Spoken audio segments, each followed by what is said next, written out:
Good, good, good, good, good. Right. All right, it says I cannot minimize Zoom. All right, that's fine. Good. I wanted to come in today and just say hello, but I also really wanted to talk about a couple of things that have been coming up for me over the last couple of days. And they're all to do with some deep insights that I've had about imposter syndrome. So before we start, let me just introduce myself. I'm Sherry Lovegrove from The Sovereign Way, and I call myself an evolutionary midwife and mental fitness coach. And I help professional women who are suffering with imposter syndrome, who are stressed, overwhelmed, and depleted because they're doing everything they can so people will not find out who they really are. Just not perfect. They literally invisible themselves, self-sabotaging, procrastinating, and sophisticatedly hiding, and therefore don't create the life that they dream of. So I help them develop the mental muscle to confidently take back control, tame their inner saboteurs, and have the lifestyle that they want, that is openly rebirthed as their perfect, imperfect self. And to be honest, this is one of the only things that we can actually do in life. We can only really rebirth ourselves once we've experienced trauma, once we've experienced ways that have limited us before. But I thought I wanted to really just bring in something that I had been having a discussion and I was in a group where someone was asking about imposter syndrome. And what they were saying is something which is really quite interesting. The question was, is imposter syndrome on us, or should we call it out for what it really is? Systematic bullying, covert bullying. And I really had to think about this because for many of you that may not understand is that 70% of women will experience imposter syndrome in their life. Now, I understand that there are many, many, many men that also experience imposter syndrome, but one of the key aspects of imposter syndrome is about how we make it about us, how we make it about us. So what we do is in general, most men will make situations about their capability and their capacity, and they'll say, well, I haven't learned. Oh, well, that's okay. They're more risk-taking. But for women, if they fail, they take that very personally, and they say, that's about me and about who I am. Now, most of us will suffer with some form of shyness. Most of us will suffer with some kind of uncertainty when we move into a new place. But we get over it. We get over it because most of the time there's someone there to help us, or we have a basic level of real deep depth of self-confidence. But for most women that have some imposter syndrome and that have what I call resistant imposter syndrome, this is imposter syndrome that is a result of childhood trauma. And that kind of imposter syndrome is completely different. It is the imposter syndrome where women have literally shut down. And even though they're helped, there's still this basic fundamental lack of confidence, lack of self-esteem, this fright, flight, avoiding kind of behaviors are always there. And so therefore they really, really, really struggle to move out. And I don't know whether any of you have procrastinated or any of you have kind of built up the anxiety and saying, guess what? Hey, I don't do anything until the last minute because I like the hype and I get my best work done. Or maybe you find that you go into work early, leave late, micromanage. These are all little telltale signs. Or one of the key things, people fobbing off that, when someone praises them, oh no, really, that wasn't really me. Or they may be chasing after qualification. And guess what? That was me. And this is the crazy thing. When I wrote my book, I think I've got it here. I'm going to bring it up here. When I wrote my book here, and it was published last year, I'm going to put it a little bit higher so you can see it.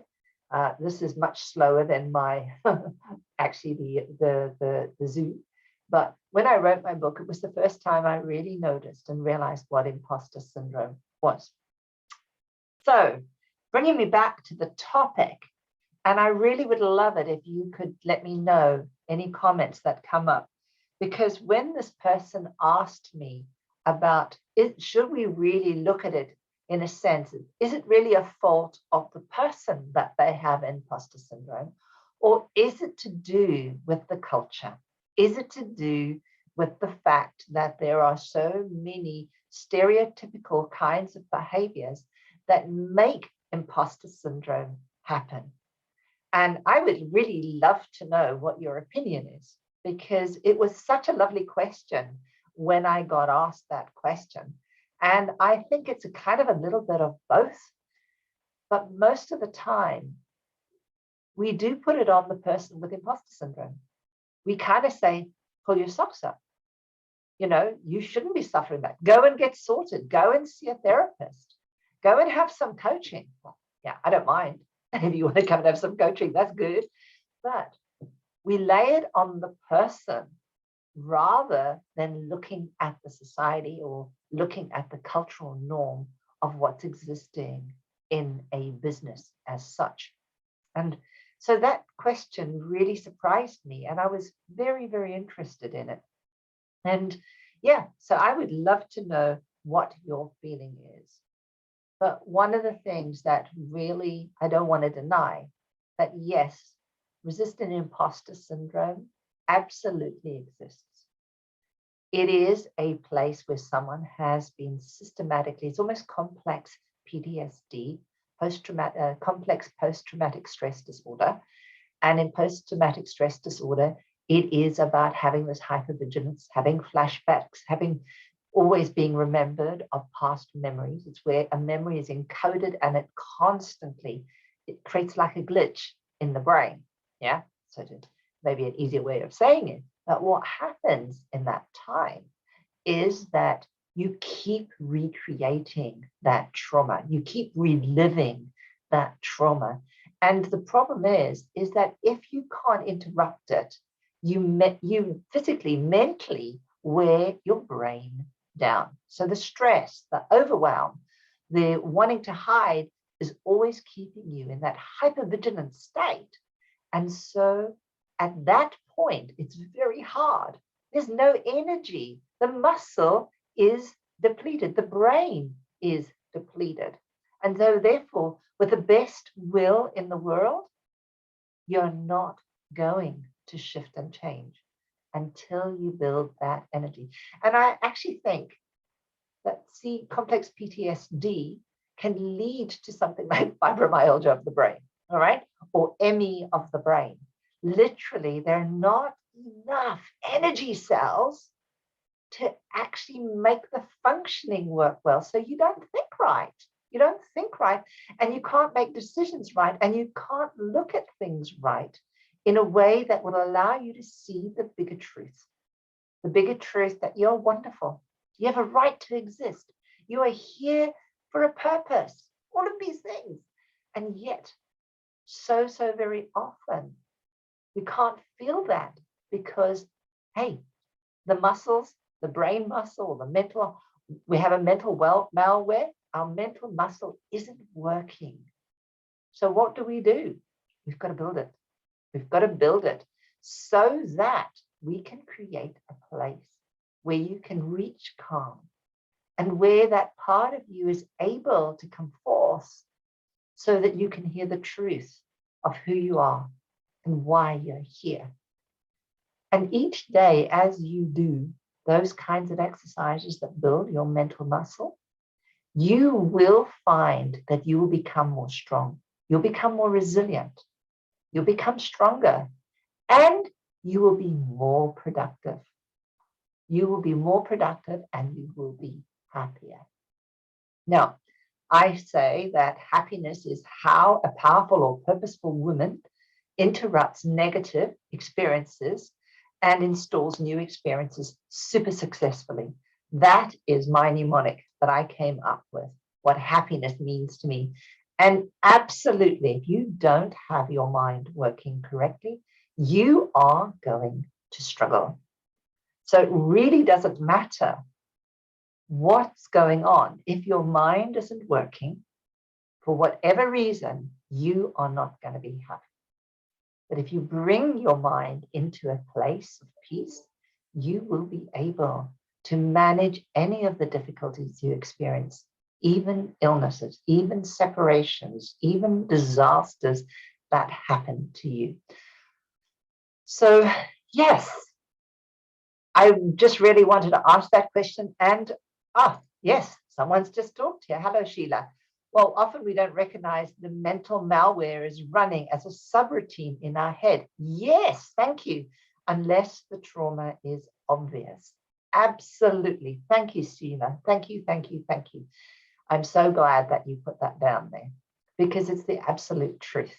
We have to recognize that this is a mental malware, all right? It's a mental malware that is running outside our awareness, and it's running in what we would call a saboteur, right? It's running as a saboteur. It's sabotaging us. So we can name it a saboteur. And we have a number of saboteurs, and we particularly have a very cruel judge, right? We have the key kingpin, queenpin, sovereign pin of it is the judge, and that judge is there. And one thing that I wrote recently, which was just really about the idea that I'll put it over here where I wrote it, and I can't remember where I wrote it, but I seem to have lost what I wrote, and now it's not here. Oh yeah. I wrote something like, when a mother is distantly, culturally hicky and never encourages, this is complex trauma, you think that it is your fault. Because how can someone that loves you do what they do? So you have to find a way to make sense of the world, and you make it that you are wrong. And if you make it that you are wrong, that's that judge saboteur. That's that judge saboteur that kicks in so that every time something triggers that little feeling in your body, what happens is that judge kicks up. Mine is called Cruella de Vil. She is really cruel. You know, de Vil means the devil, and she is literally a devil. Yeah. And she will beat and brow me down like such a degree. And because of that beating, what happens is I get worn out. I don't sleep well. I find myself going round and around and ruminating. That has to stop. And the only way we can stop that is to build the muscle, to build the mental muscle in order to get that done. So, do I think imposter syndrome needs to be called out because maybe it is about covert bullying? Yeah, I think we need to do that if that's truly the case. And I also think that we need to be very aware of imposter syndrome and find a way in which we can support people. Because all of us experience imposter syndrome to some degree. Just many of us have learned to be the strong one. Many of us have learned to think of that as weakness. Many of us have learned that it's better they've got it than we. Yeah. And I don't have time to help those people.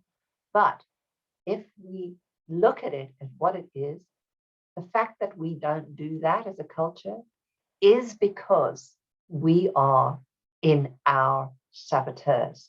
We are in our saboteurs because we are not looking for the road for peace for them. We're not looking for the road for peace for ourselves. And so therefore, yeah, I fully agree. Part of it is that it is covert bullying. Does that mean that the person with imposter syndrome shouldn't go for counseling? Well, absolutely not. They need to have counseling too. But in actual fact, everybody in that surround needs to be there in a way to create a supportive environment for each and every one to be able to share that kind of vulnerability that will make them all strong and better people. So I hope you've enjoyed that. These were just something that came up for me. And thank you again, Sheila, for coming on. I really love that statement, mental malware, because it is a mental malware. Our brain is not working right when we are in the stress state. And we've learned these subroutines or these patterns in our brain that have been hardwired. Now we've got to change them. I'm going to leave you with 3 things. Our brain likes to change, but it habituates. It prefers to stay the same because too much energy is used. And guess what? You try and learn a new task, it's tiring.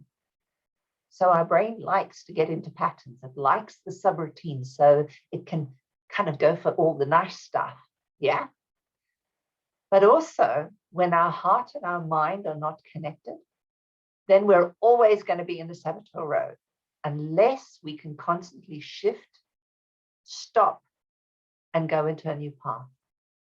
And that requires that we have got enough energy in our neural pattern, enough energy in our brain so that we can hold the feeling of uncomfortableness and choose another path.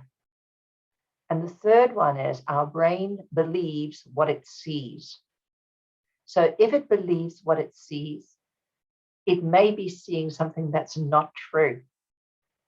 Many of you have looked at so many diagrams of strange things where you look one way and you look another and you see, oh, I see a different picture. Our brain sees what it believes. So we've got to look to find another truth. And in order to do that, we have to hold the space. We need to have the mental muscle so that we can hold the space for the work that needs to be done so that we can see the new truth, the new story that we want to create. And we can move the old. So I like to say to my clients, wax off the old and wax in the new. It's a really nice way to just do a anchoring. Wax off my saboteur, wax in the new me. I'll leave you with that. Thank you very much for coming on, and I will speak to you soon. Bye-bye. Oh, I forgot to say, if there's anything that you really like about this video and you want to connect with me, please leave a comment. I will leave a link that you could make a call to me and we can arrange and have a discussion on how I might help you. And I will also leave my email so that you can connect. Thank you. Bye-bye.